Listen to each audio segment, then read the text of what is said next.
Inside the Birds is back. What's going on, everybody? Geoff, Mosher, Adam, Caplan here for another Inside the Birds podcast. And this is an interesting one. It's an interesting time period to do podcasts on the Eagles. Adam and you and I were talking about how last year we looked back and we were doing podcasts on the coaching hire, right? Well, first it started off with the firing of Doug. Because that didn't happen immediately. That took about a week or two into the offseason. Then the hiring, and then the Carson Wentz drama. I mean, we had all that stuff taking us all the way into late February, that by the time we were put a bow on everything, it was like free agency was upon us, and we can get into that. So this year, a little bit different.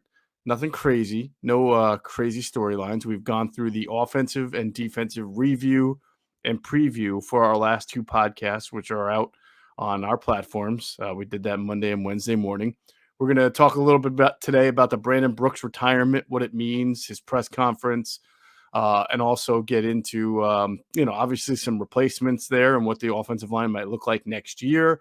And we'll answer a lot of questions. We've got an overflow of questions, which is a great thing. We're going to, as Adam mentioned in the last podcast, we're going to try to answer more questions on the regular, not just in AskITB pods, but also at the end of podcasts as well. So we'll get to a lot of listener questions. And we were talking about this.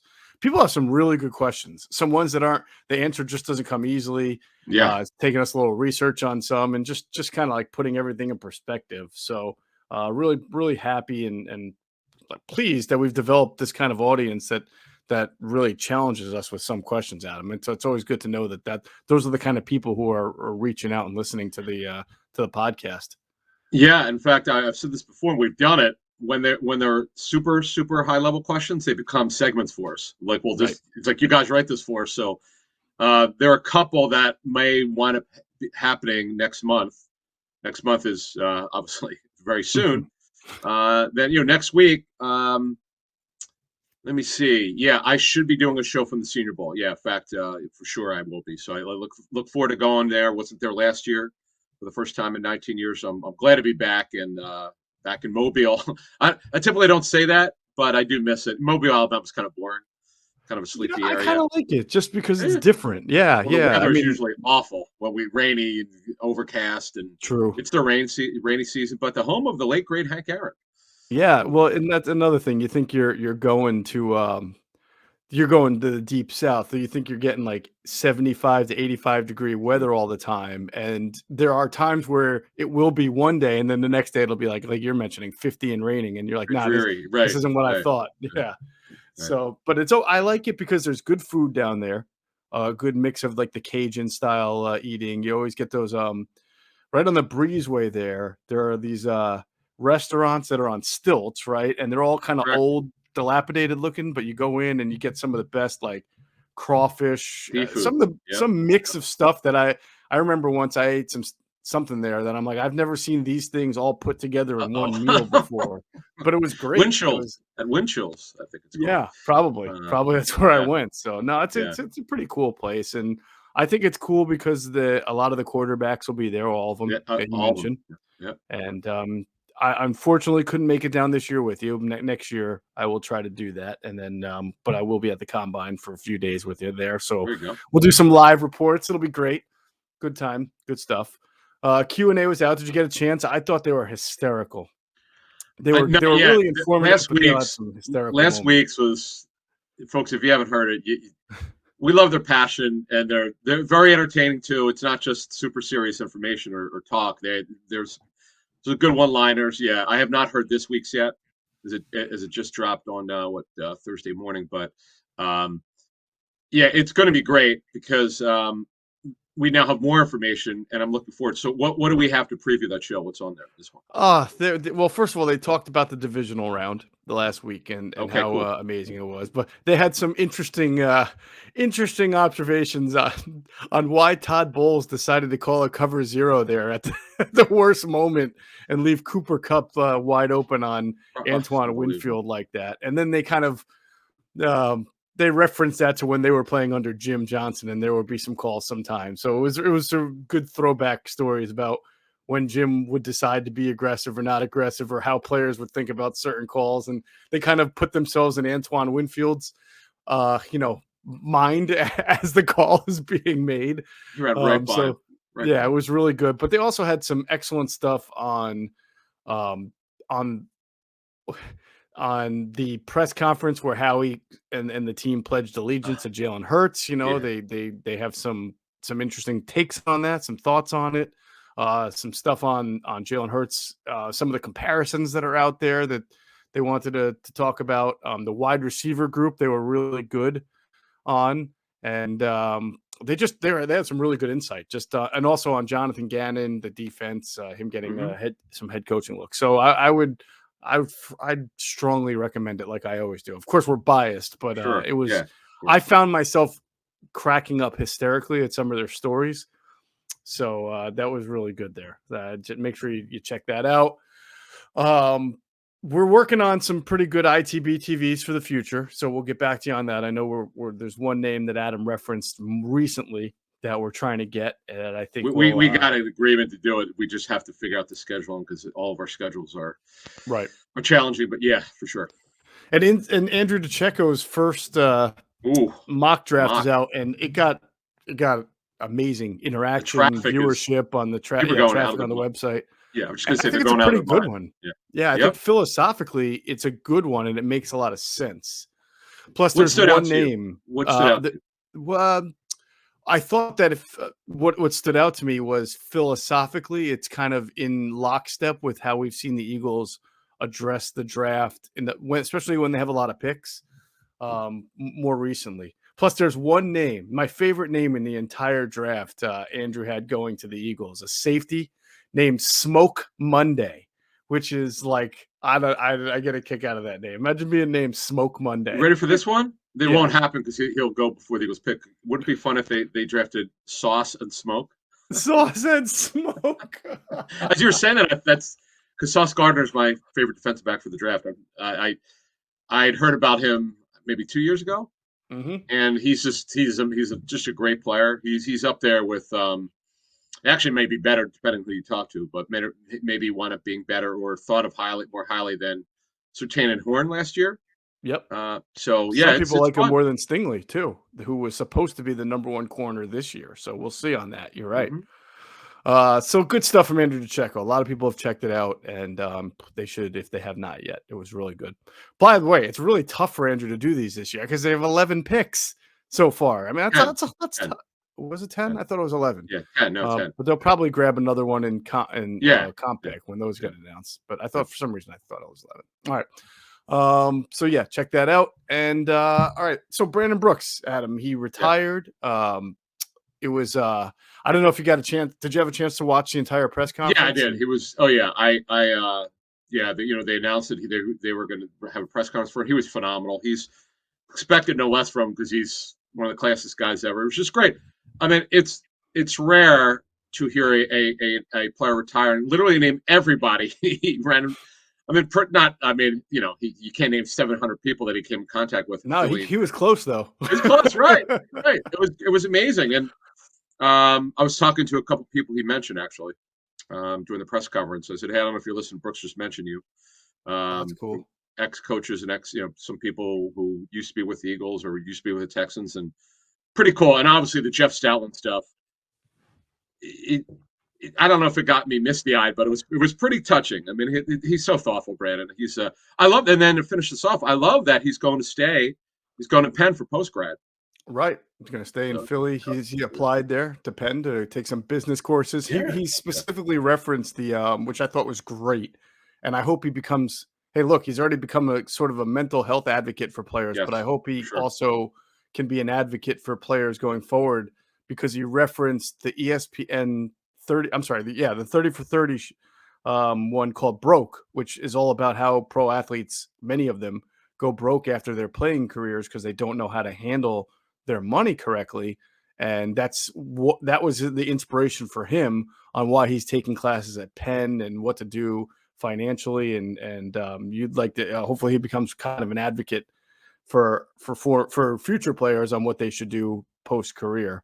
The big, obviously the big takeaway, Adam, and this was sort of obvious, but you just wanted to hear it. You didn't know, but his body, I mean, the last 2 years, I mean, the last 4 years, if you go that long, you got two Achilles tears, you've got the shoulder surgery, and then of course the pectoral injury that he acknowledged took longer than he thought would um, get him back on the field. So I know there was a lot of weird, we were all like, what's going on? It's been more than 8 weeks, and why isn't he back? And Nick Sirianni was very cryptic by not just saying, well, he's still rehabbing. But at the end of the day, this guy, and what must be difficult for him, Adam, is if you remember when he came to the Eagles, he was a good guard. He wasn't an elite one. He became one with the Eagles, but he also, after that first Achilles surgery, he transformed his body. He went from that typical kind of like big guy offensive lineman to someone who was like svelte and had a washboard stomach and had muscle. Yeah. He was transforming his body, and it must be sort of deflating for him to have done that and then his body fall apart on him at the same time and not being able to, because we all looked at him and said, man, this guy stays healthy. He's a monster now. I know. He can muscle anybody up. Look, we fully expect him not to be back one way or the other, whether he retired or was released or he was traded. We knew it's just they couldn't go farther with him because they needed to get younger, and he missed too much time. But what a great Eagle! I remember working on that deal in 2016 when he came over and just finding out, if I recall correctly, either Houston didn't make an offer to bring him back or it was very low. Again, this is now 6 years technically. It'll be 6 years in March, so I don't remember exactly why he didn't go back. Other than I know they didn't show a lot of interest to bring him back, and there was not a ton of interest out there in him. Maybe as much as I thought there would have been for a guy that we would later learn is a great player. He references. I mean, this is his opinion of evaluating his own play, but you certainly can make the argument that he was the best guard in football over a period of time. He was so dominant, and so athletic, and so technically sound. And he talked about how Stoutland coached him up. And, Stoutland, as Trey Thomas told us, with the hands are lower in his technique. But he took to it. And the run in, you talked about Jason Peters, the run in 2017, which is obviously historic for Eagles history. And, now the other question would be, and I know people wondered about this, what if he didn't get hurt last season? Could he have been back? That's a different story, because here's the thing. We probably would not have learned about Jack Driscoll. In fact, I think that's pretty obvious. Yep. We just would have not known about how he could contribute, though he also got hurt, but he's been pretty good. He's a good find for the Eagles in Stoutland. But it never became that because he unfortunately got hurt, missed the majority of the season. You just could not move on. He missed more. There's a time when he missed too much time, so the Eagles had to move on when one way or the other. But yes, so like you said, finish this off and move on. We did find out, as he said, because there was. People are wondering what's wrong. Like, why won't Sirianni update? Well, this is it. There was no update because Brandon was not ready to play. So that puts that to bed, and that's why Sirianni was a little quick. Yeah, definitely. And then if you look at it in a bigger picture, Brandon, he kind of represents Howie's success. Howie's had success with long-term free agents since coming back to power after Chip Kelly. He was signed in 2016, along with Rodney McLeod, if I'm not mistaken. Now, both of those guys signed 5-year deals at the time, and I don't think Howie has given out anything to a free agent since then over 3. Howie's changed his deal-making strategy, I believe, because it's more appealing to players now to sign 3-year deals than 5, 6, 7 year deals. Want that, just so you know. Yeah, the agents want, of course. That. Of course. Yeah, they want their guys to be free agents again, and they want the guaranteed money all in the first 2 or 3 years of a deal. But that's harder on the team now because now you don't get to spread all that guaranteed money out over 5 or 6 years. So what Howie's had to do is give more, a lot of upfront money first year or two, and then guarantee some base salaries as well, or some money within the base salary as well. So but it's just interesting. If you go back to those two guys, McLeod, Brandon Brooks, he did a great job getting Alshon and Torrey the next year. I think his 3-year deal, Javon Hargrave is a 3-year deal. When he's gone out for free agency, because he's probably going to have to do that this year with a couple of players, a couple of positions, he's generally made pretty good moves. Some of his 1-year guys which he's done a ton of 1 and 2 year deals over the last 3 years, are veterans. And he's been hit or miss. Some of them really worked out, like Chris Long and Patrick Robinson. Others, like Eric Wilson, not so much. But that's why 1 year deals don't hurt you. Right. I mean, they cut Eric Wilson. He was bad when he played, but it didn't kill their salary cap issue. Yeah. Exactly. But his longer term deals have been pretty good in free agency, and he has taken that approach where he hasn't always chased after the biggest name in the business. Man, like you just as you said that reminded me of 2011. I mean, just the chase they had for the so-called Dream Team year. Right. They still, now they're going to have a lot of cap space. And by the way, before we get out of here on the Brooks story, they saved in cash and cap about $12.3 million. Not that they needed it, but they're getting it. So Brandon restructured before they haven't. He's not been put on reserve retired list yet, but he will be.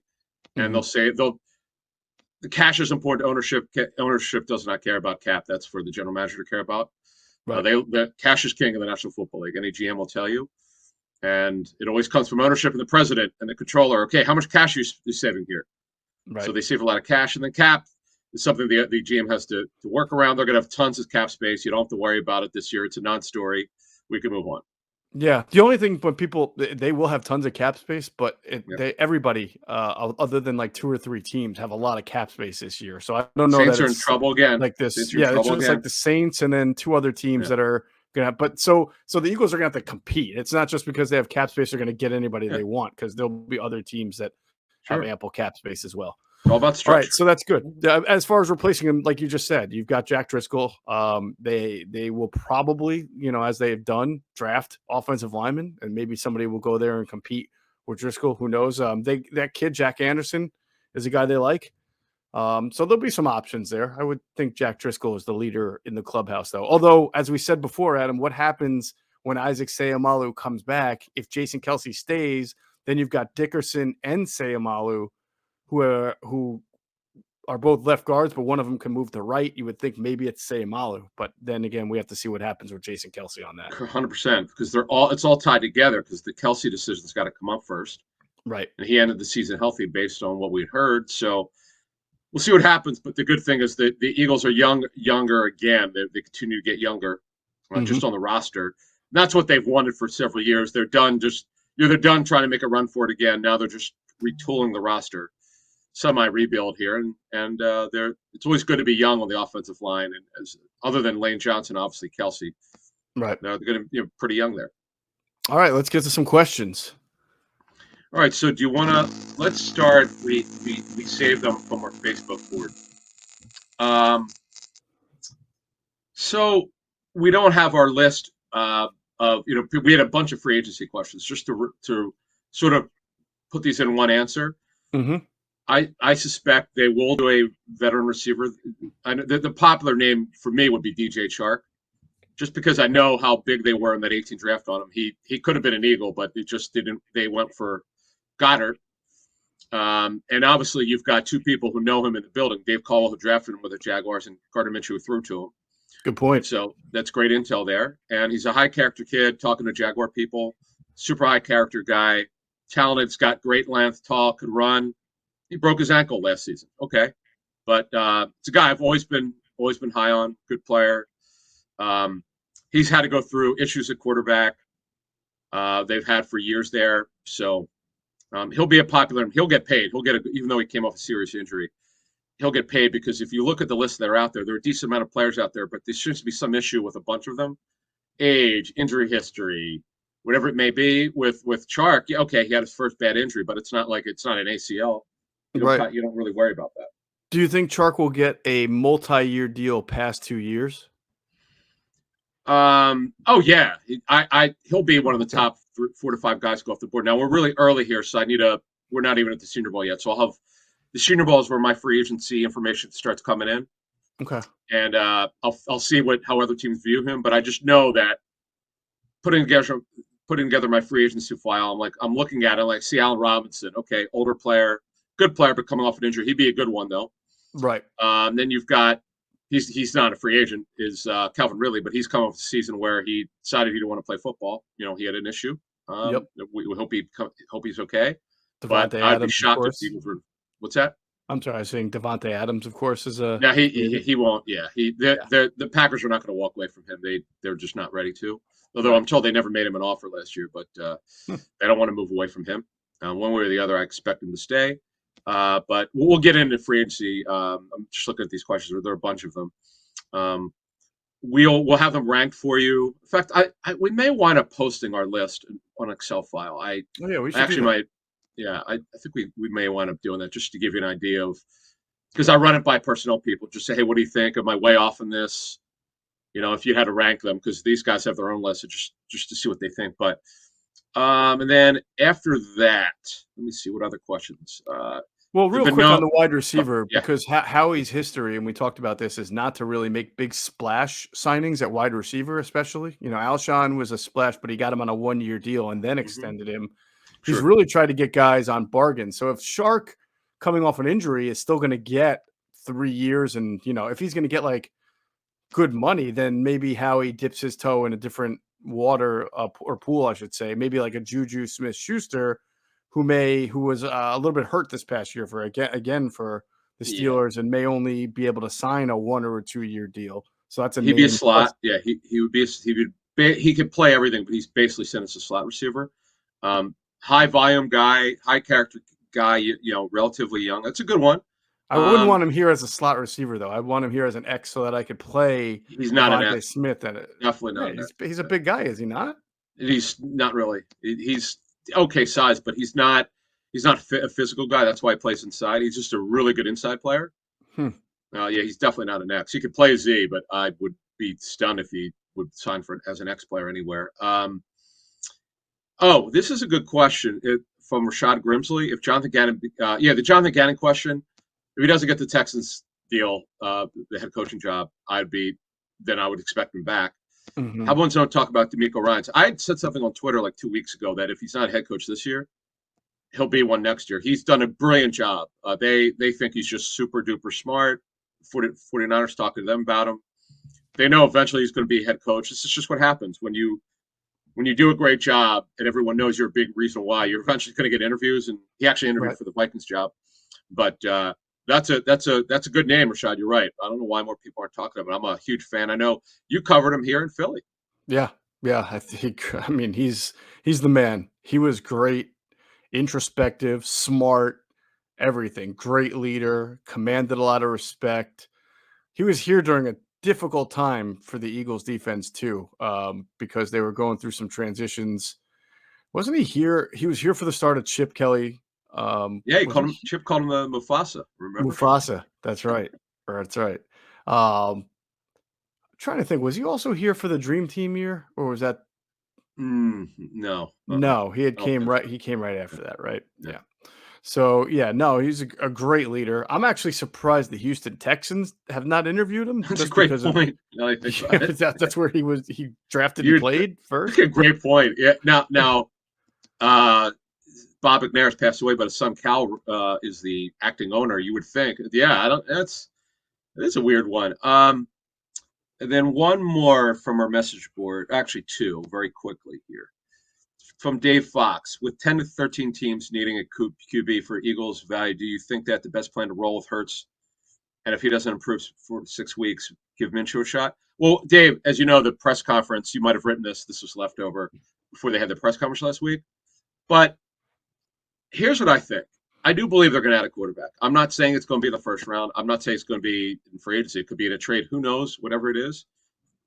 But I have a hard time seeing that they want to at least add someone potentially for the future.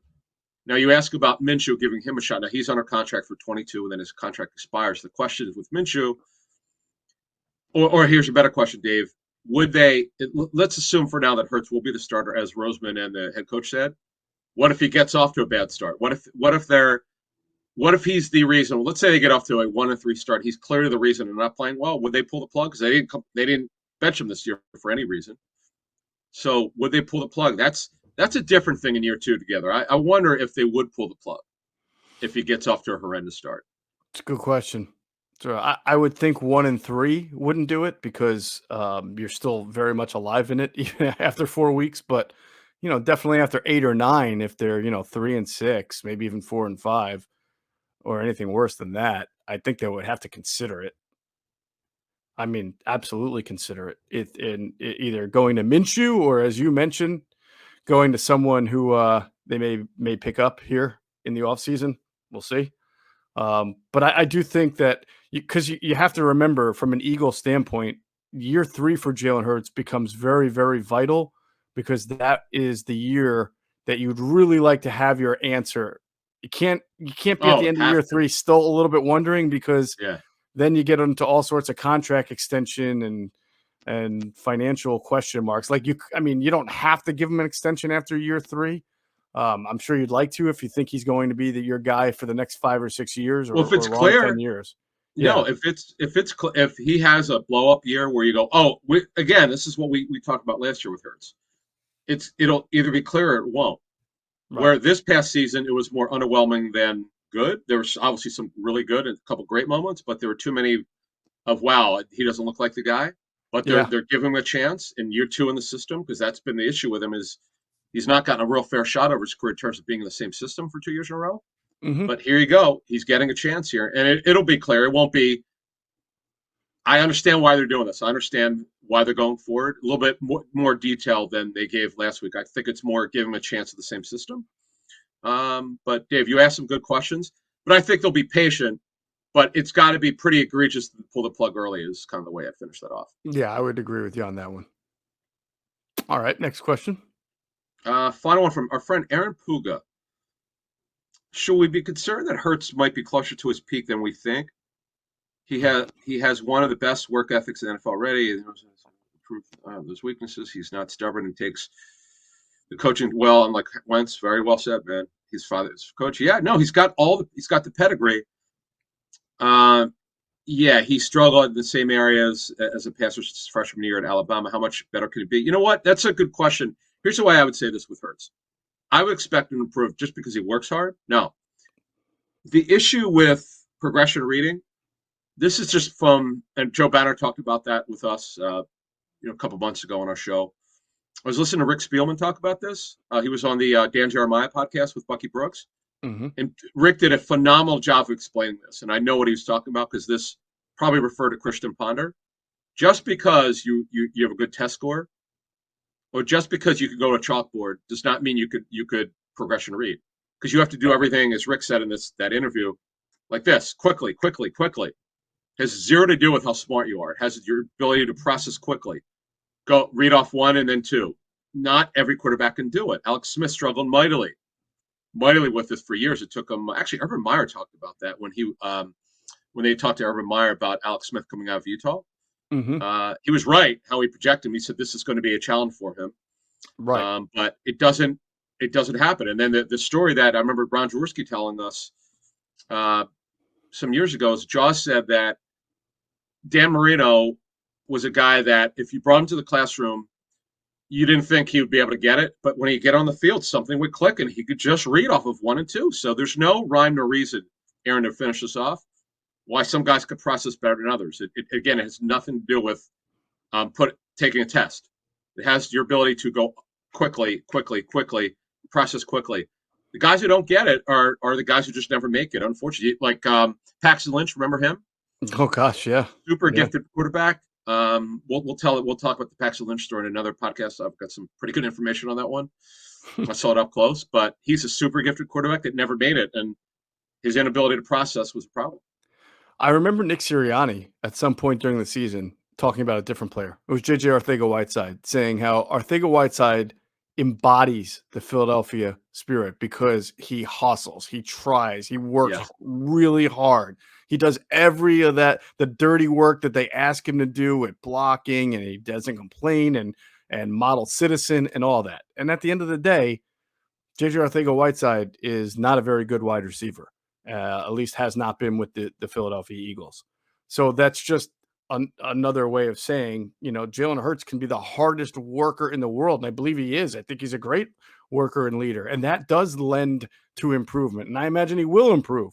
But the question is, will he improve enough for the team to believe that he can help them compete for a championship? And that's an unanswered question. And that is something that Quentin Michael and Jason Avant even talked about because they've seen some social media out there where you look at through 2 years, his Jalen Hurts stats are similar to Josh Allen's stats, and Quentin Michael said, "Look, stop. The stats can be misleading, and the best version of Jalen Hurts is still unlikely to be the best version of Josh Allen because they're not the same quarterback. They have a Skill totally set. different skill set, Right. and there are just some God-given gifts that Josh Allen has that Jalen Hurts doesn't and won't ever have, including size, arm strength, Yeah. as you've said, dynamic running ability that Jalen Hurts has good, but not even as good as Josh Josh Allen moves. Allen. So the question really isn't, can Jalen Hurts beat Josh Allen? The question is, can the best version of Jalen Hurts be enough to help the team win a Super Bowl? And that's the question that the Eagles have to ponder this offseason and then next season as they go forward with him as quarterback. Well And said. that is not something Well said. you, me, or anybody sitting here with a microphone can predict. It's just, I get a kick out of people, whether it's Josh Allen or somebody else. Don't worry about Jalen. He's fine. He's going to do this. He's going to do that. How do you know? You don't know. Nobody's saying that about J.J. Arcega-Whiteside after his first year. Nobody was saying, I'm guaranteed Arcega-Whiteside's going to shake this off and be great. No one's saying about Jalen Reagor right now, right? But everybody wants to say it just because about Jalen Hurts. It doesn't work that way. Just because you like a guy versus dislike a guy. What you have to do, and this is what I've learned through talking to personal people over the years, is when you make a final decision, you have to be dispassionate for the player. As much as it sounds not nice, you have to remove your like for someone and evaluate him on performance and what you think the player could be, as you were just talking about. I still believe he could be an upper half quarterback in terms of ability to make plays on the run, the so-called second reaction plays, which is more important now than it was maybe years ago, the true pocket passer. You don't have to be, but do you have to make throws from the pocket? Absolutely. Every game you have to, but not every throw has to be. But I also think coaching matters. I think that this staff will obviously knows Hurts better now. But to say could he be top 10, there's just nothing in his makeup that says he, based on the way he throws the football, mechanics and everything else, but could he be somewhere between 12 and 14? I think he can be. And you can win with guys like that. You can win with guys like that. Now, you can argue that would be He's not there yet. You could argue that would be a complete deviation for this organization of what they've always said you need to win a championship. They have always said you need an elite quarterback and elite passing game. So they've either changed their mind or they just don't have another option that they feel is better than Jalen right now. So they're just going to put their horses behind Jalen. That's only the team knows that.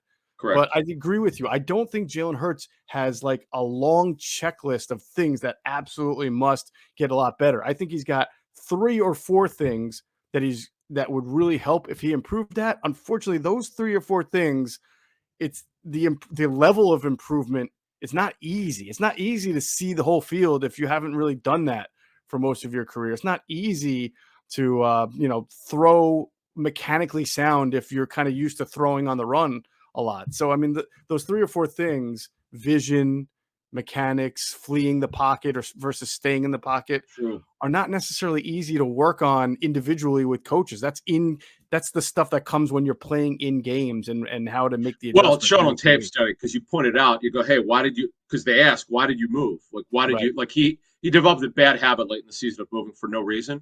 Like no one could, the guy could be 5 yards from him, he moves. And the coach will say, I know this happens because this is what coaches will tell you.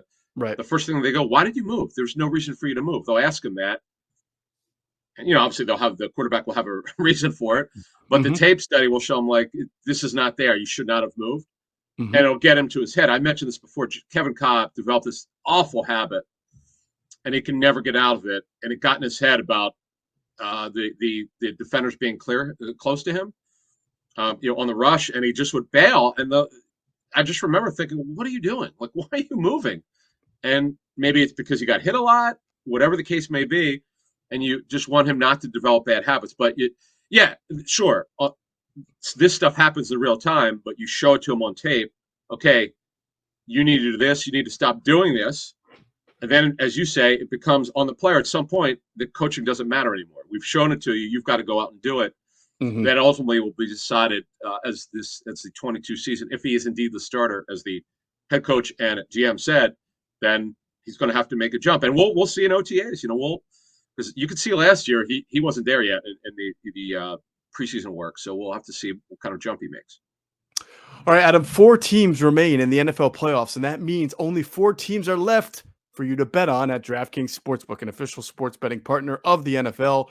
Counting down to Super Bowl 56, new customers can get 56 to 1 odds on any team. Bet just $5 and get 280 in free bets if your team wins. Are you not a new customer? That's all right. You can experience the conference championships with same game parlays. Combine multiple bets from the same game for a bigger payout, because the more legs you add, the more money you can win. DraftKings is safe, secure, and reliable. Best of all, you can deposit and withdraw your cash whenever you want. So download the DraftKings Sportsbook app now. Use promo code ITB and get 56 to 1 odds on any NFL team. Bet just $5 and win 280 in free bets if your team wins. That's promo code ITB for 56 to 1 odds at DraftKings Sportsbook, an official sports betting partner of the NFL. Must be 21 or older. Pennsylvania only. New customers only. Restrictions apply in partnership with Meadows Racetrack and Casino. See DraftKings.com/sportsbook for details. Gambling problem? Call 1-800-GAMBLER. All right, let's get to our next question. All right, so let's see. What else do we have here?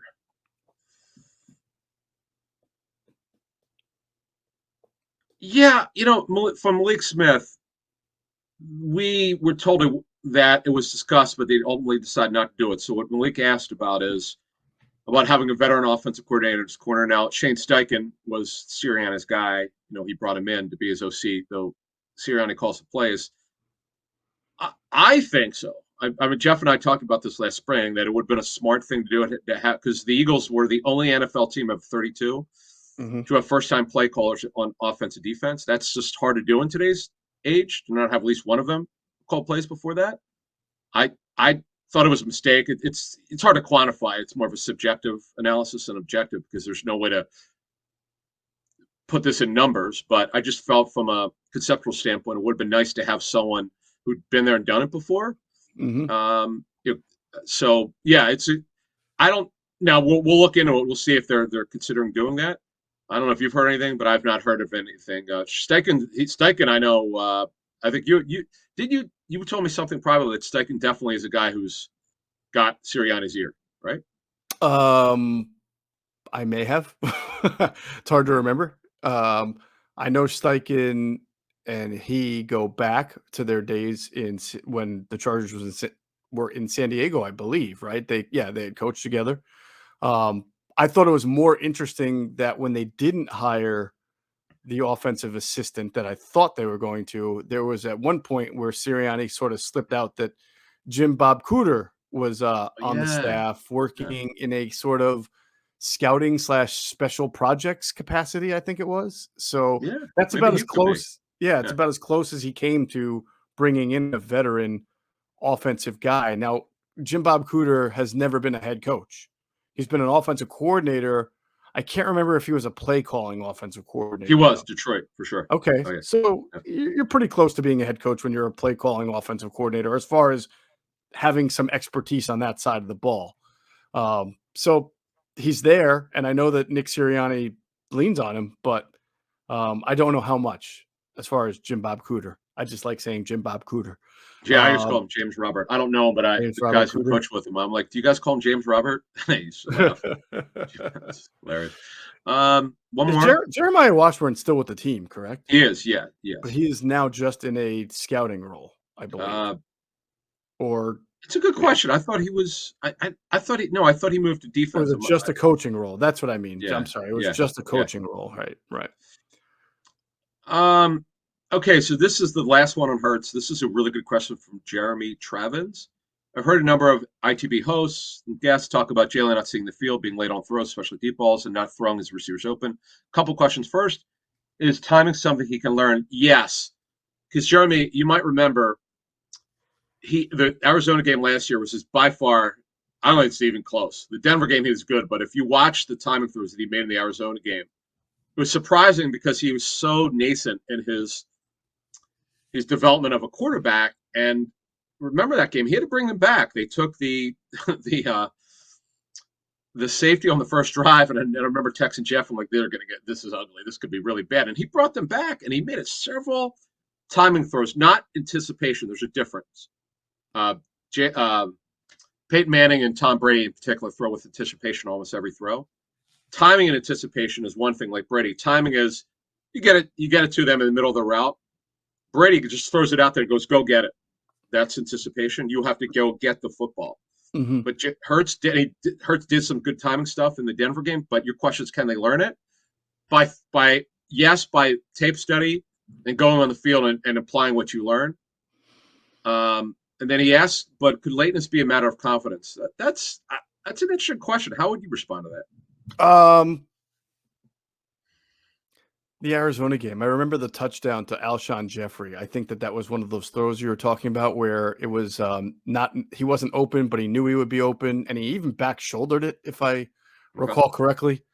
So I've seen some evidence of it. I just say it's been scant. Now I don't know if that's again because he doesn't have those kind of wide receivers that you throw back shoulder fades to, contested catch type balls to. I would suspect that it's a combination of that and just, the way he sees the field all the time. I mean, you have a guy in Dallas Goedert that you can do that to. And we saw Minshew kind of hang it up to him at times in that Jets game. I do think he can add to that. But some of the better quarterbacks who have that timing, whether it's timing or anticipation, like Drew Brees or Aaron Rodgers, they're sort of savant-like at the position. So True. I don't know that it's something that you're going to just naturally organically see become a big part of Jalen Hurts' game. It's going to have to. That's something that I think takes a lot of. First of all, that takes a lot of work with the same people. So we know that Dallas Goedert wasn't really the man until after they traded Zach Ertz. Devontae Smith, he's had a good rhythm and establishment with there. Quez Watkins, he's trying to get in. He does seem to throw it up to Quez, and Quez will go up and get it at times, and you need to see that a little bit more. Yeah, I think you're right with the timing thing in terms of working together more. This is stuff Avant and Cosell talked about on our pregame show. He just doesn't really throw with anticipation. I mean, that's not part of his game right now. It doesn't mean it can't, but as you just said, it's very hard to do. It is also timing. It's also working with your receivers more and more and more, the same guys. That Jeremy talks about this. It's true about the receivers not beating man. That's been constant struggle. And that's why I really believe they need to pair up Devontae Smith with a size receiver, whether it's Allen Robinson. But I am told, though, the Bears, have they found a true X receiver, they were going to move Robinson as their primary slot. Not all the time, but their primary slot last season. They could not get an X receiver, so they kept Robinson mostly on the outside, which the reason is he does not have long speed. He's a great short area quickness guy. Believe it or not, Allen Robinson, Bears tell me his short area quickness is really good. Like he gets open very quickly, but he has trouble when the ball goes downfield. That's just not his game anymore. All right. Well, he's going to get a big contract anyway, no matter what. We'll see. He's at 30, 29. He's normally been durable. I know he had the ACL injury, but he came back really well from that. But he had a very long rehab on his hamstring injury. So I think if you're a team that's interested in him, you got to find out what happened. Why it took him so long? Because these are the things in free agency. You're going in free agency. You're signing away someone else's players, right? And you don't have that exposure to them unless, as Andy Reid would say, you would bring guys in the pre-draft process. Sometimes you didn't even want to draft them. You would. I remember Andy talked about this 20 years ago. It was just getting intel on players you would bring into your own building in the pre-draft because they would be free agents sometime, and you might draw on that. If it wasn't a good experience, he might not bring them in. If it was, you might remember how much you connected with the player. Sure. All right, next question. That's it for the emails. That is it for all of our questions. No, Apple. I'm sorry, Apple. Do you have I thought we had more. No, I'm looking at my emails. Do you have any Apple questions? I know you said we had some. I do. I can find them. I'm sorry. Okay. I thought you had them up. Real quick. No. I got the email and the Facebook. Gotcha. While we get to the Apple ones, I wanted to ask you about the weekend. This will be our last time. So let me give me your weekend preview. All right. For these games. It was a bloodbath. I don't bet, but for this company called Sports Grid that I do TV for. So I went 6-0 against the spread week 1. Scott Farrell, the host, I love Scott, but he was hazing me. He's like, dude, anyone can pick games without the spread. He goes, let's see how well you do picking against the spread. I'm like, all right, I'll do it. So felt good about week one. Well, it's funny. I don't say it was easy, but the matchups were a little bit easier to pick. And then week two, terrible, 1-3. Had the Bills, of course, figures. Mm-hmm. But this week is tough. I do like the Chiefs to cover the number. What is it? 6, 5.5, 6. Mm-hmm. I do like them. How about the weather going to be in the mid 40s? Like no wind. I guess, can you believe that? Yeah, it's surprising, but good. I'm glad. I want to see a good game, and right. Sure. I like elements in the late at the year, and then maybe in the first few playoff games. But then when it get deep, I want I don't want them to interfere. Sure. It opened at 6.5. It's now around 7. I still like Kansas City. I like the over if I had to take one. It opened at 51, now about 54.5. Mm-hmm. The funny thing about the Buffalo Kansas City game, it had an under pace with 10 minutes left. Then they went crazy. It was just like pinball machine back and forth. Mm-hmm. As you said, elements won't be there. So I would like right now. I like Kansas City and the over. Mm-hmm. I'm struggling as we speak or Friday morning. I cannot make a decision on the Rams Niners. I would have a small lean if I had to take the Rams minus 3.5. It dropped from 4 to 3.5. But the Rams have lost 6 in a row to the Niners. The Niners front, I know their offense stinks right now, but man, their defensive front is phenomenal. What would it say if the 49ers made the Super Bowl this year? I'll be I mean, we already know that Kyle Shanahan's a great coach, a great scheme coach. His game management sometimes leaves more than sometimes. His analytics, his lean on fourth down and when to go for it, leaves something to be desired. But he's a fantastic coach. But also, I mean, you're going to talk about a team that's already decided it doesn't have a good enough quarterback that might go to the Super Bowl twice in the last 3 years, which would be unbelievable. So would you look at them and say they were wrong, or would you look at them and say they're so smart and so progressive that if Trey Lance is even 35 to 40% better than Garoppolo, if Trey Lance is what they thought he was when they traded up to get him at number 2, then they're going to be a problem for like the next 10 years, the 49ers are. I think that there's so many different conclusions to draw from that. Well, a couple things. So the reason why Garoppolo is still starting is because Lance wasn't ready. They got off to that 2-0 start. Then they had a losing streak where they clearly could have pulled Garoppolo, but they didn't because they didn't think Lance was ready. Mm-hmm. Now, if Lance, let's put it this way. No matter what happens, we've seen Jimmy Garoppolo. We kind of know who he is. He's had some games over his career. You go, wow, they're Super Bowl run in 19. That game at New Orleans, I forget which week it was. One of the best regular season games I've ever seen. He and Breeze were awesome in that game. Mm-hmm. We've seen when he has brain lapses where it's just you go, dude, what do you do? Why would you make that throw?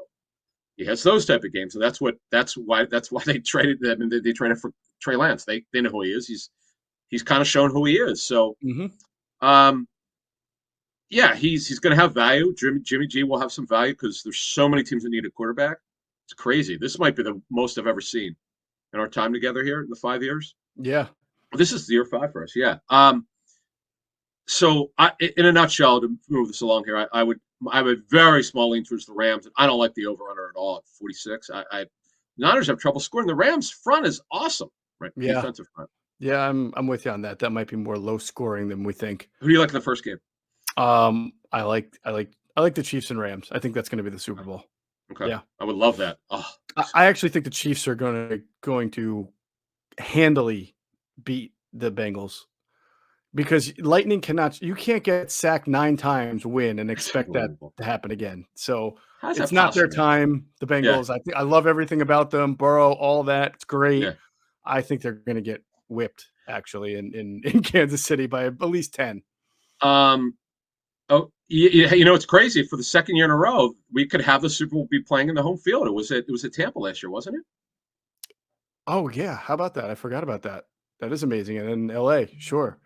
Yeah, it could be SoFi. Yeah. Our business manager, our agent, asked a great question, Josh, when he said, "What would happen if the Jets and Giants, or if the Rams and Chargers ever played the conference championship games the same weekend?" Which has obviously never happened, but that's a good question because they play in the same stadium. How would you make that work? If the Jets were in the AFC Championship and the Giants were in the NFC Championship and they both had home games, what would they do? That would be hilarious. That I mean, would they've be had to thought about it, right? I mean, they in the yeah. back of their minds, they've had to have some kind of contingency plan, right, for that? That would be incredible. That would be incredible. I don't know. I remember when Josh texted that to us earlier this week. I'm like, oh man, did you really have to ask that? Because wouldn't that be funny if it happened? It seems more viable that it could happen, say, next year for the Chargers and the Rams. Well, no, Yeah, yeah, Chargers and the Rams, than you'll ever see the Giants and Jets. I mean, yeah, that'll it'd be never great in happen. the same season. Yeah, it's true. Right. But it's funny. So what do you have in Apple? Anything? All right. So great question from the name is well, it's not it's SW Derek. And he's talking about offseason changes on defense. And he says, should Jonathan Gannon get the players to fit his scheme, or should Jonathan Gannon tweak his scheme to suit the strengths of his players? All right. I think that's a great question because we often say the best coaches adapt to their personnel. And Mm-hmm. that is true. And I think Jonathan Gannon had to do that this year. He learned the hard way that, after 7 weeks, he couldn't do it. He had to come out of that cover 2, play a lot more cover 1, play a lot more man, get different personnel by getting Eric Wilson out of there and getting TJ Edwards in. But we also know that while guys like Gannon and even whoever, you'll hear it a lot, I'm not scheme dependent, I'm not this. Sure. That's fine, but you have a personal philosophy. You have a belief in what you want to do that is shaped from your experiences. Every coach has that. And so you can talk about being flexible and that's great, but at the end of the day when you're meeting with team management and you talk about what you'd like to do and express the type of players, you don't just say get me anybody.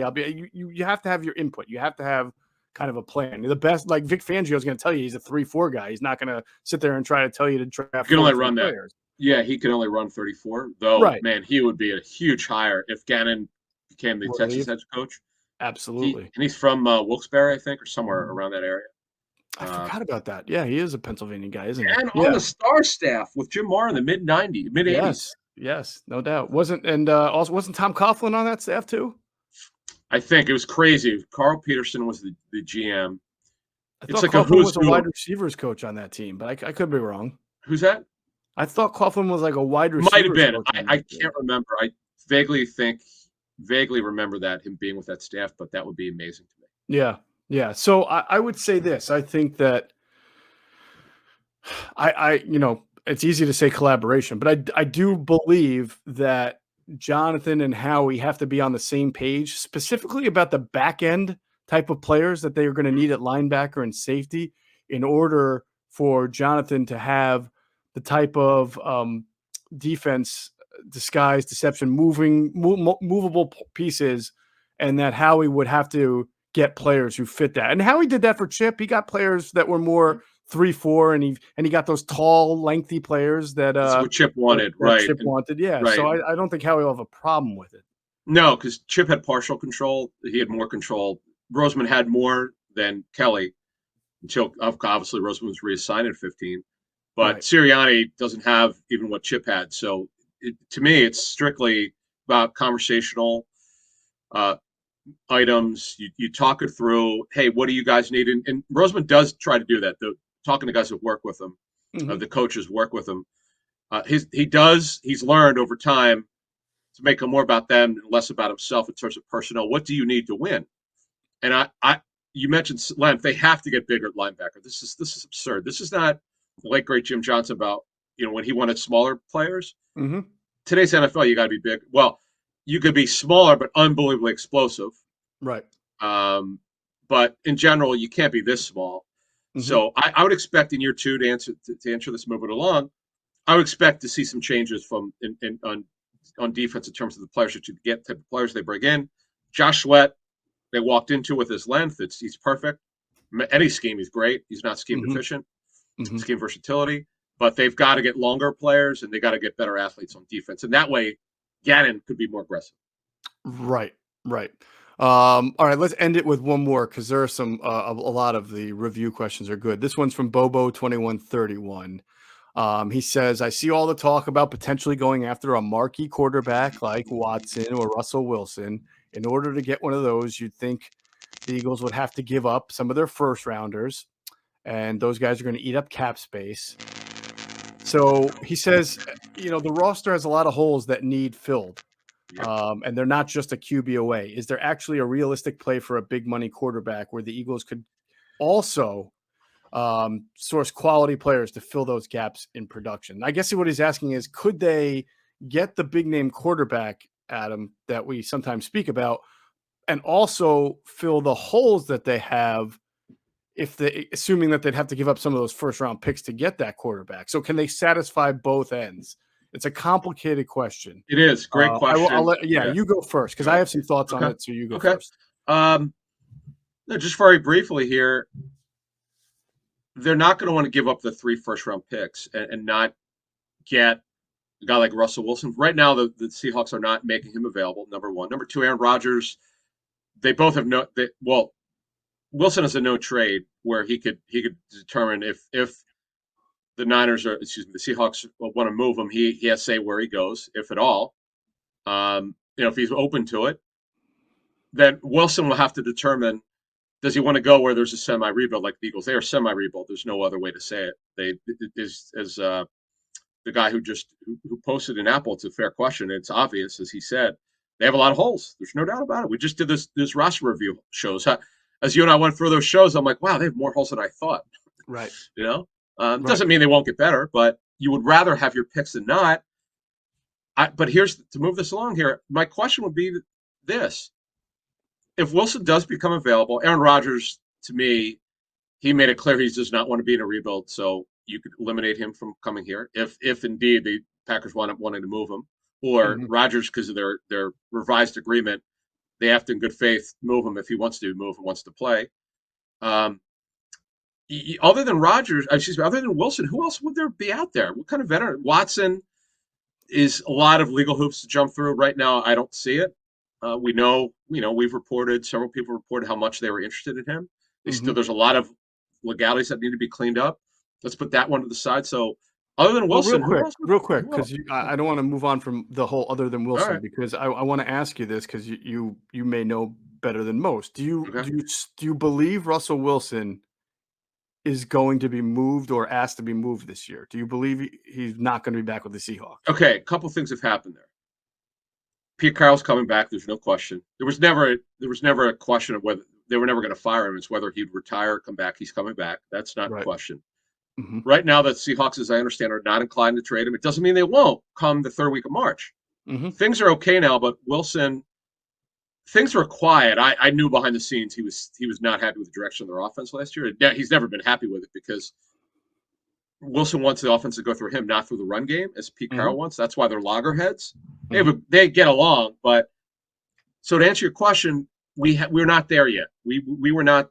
The Russell Wilson stuff came out after the Super Bowl about his unhappiness with the direction of the team. Now, he got involved with their search to bring in Shane Waldron from the Rams. Mm-hmm.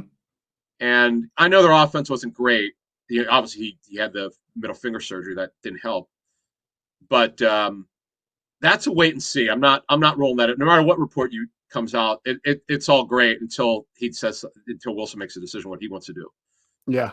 A lot of talk about I don't want Russell Wilson. He's coming off a terrible year. He had a 103.1 passer rating. I think people's he was hurt. He was hurt. He came back too early. He still had a really good passer rating, and he's still a really good quarterback. The idea that he's declined considerably from from the year before where they were in the playoffs. I mean, come on.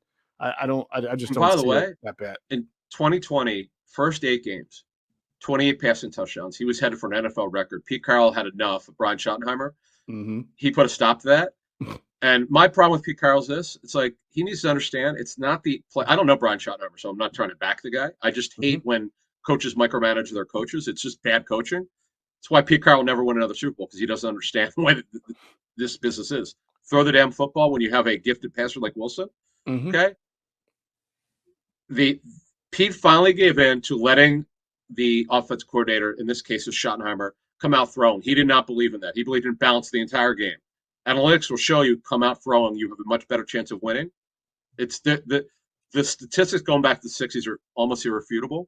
Mm-hmm. If you come out throwing when you pass, now the percentages vary, but if you come out throwing, it could be 8 more times than running. I don't know what the number is, but the numbers show you're going to win. Pete didn't believe in that.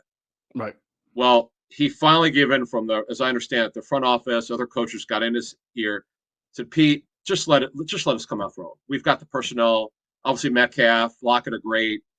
Some tight ends. I know their offensive line isn't great, but Russell will move around and make the second reaction throws. So he was putting up ungodly numbers, and Pete said they can't win like this because their defense was bad. But it's not the offensive coordinator's problem. Their job is to score. Right. Why don't you do a better job of coaching the defense? And he just, instead of Pete holding himself accountable, he just fired his good friend Ken Norton. And they're bringing in, they're going to have another defense coordinator. But these defensive guys, man, they refuse. They think you have to run the ball all the time. That's why he made the call on Rashad Penny, who finally did something. Right. But just the reason why I bring this up is it's just bad coaching. When you micromanage your coordinators, let them, if you let them do what you brought them in to do, and Russell Wilson's a gifted passer, you're going to score a lot of points. And it's your job as a defensive guy to fix the defense, and he still hasn't done it yet. Right. So so how I would answer the question is, I still think the Eagles can build a team even if they had a guy like Deshaun Watson or Russell Wilson on the team and had to give up some first round picks. First of all, I'm not sure it's going to take all 3 first round picks. You can give a future first round pick, so you still might be able to get. On Watson it will. On Watson it will, because you know what's going to happen. Maybe it will with Watson. Yeah. We'll see. It depends on who you're competing against, but yeah. No, they're going to be. Well, here, okay. Let's move what you just said along here. If teams are more comfortable on the legal issues, there'll be no shortage of suitors. A lot of teams dropped off. Teams like the Panthers have been sort of keeping an eye on it. My understanding is they wanted a chance to talk to him face to face, but they're one of the teams that wanted to do that. But the GM of the Texans said no. What's his name? Caserio.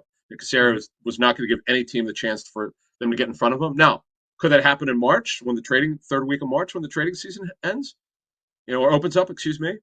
But Wilson to me would be a great one. When you and I started covering the league many years ago, it was unheard of for guys to play in their mid-30s.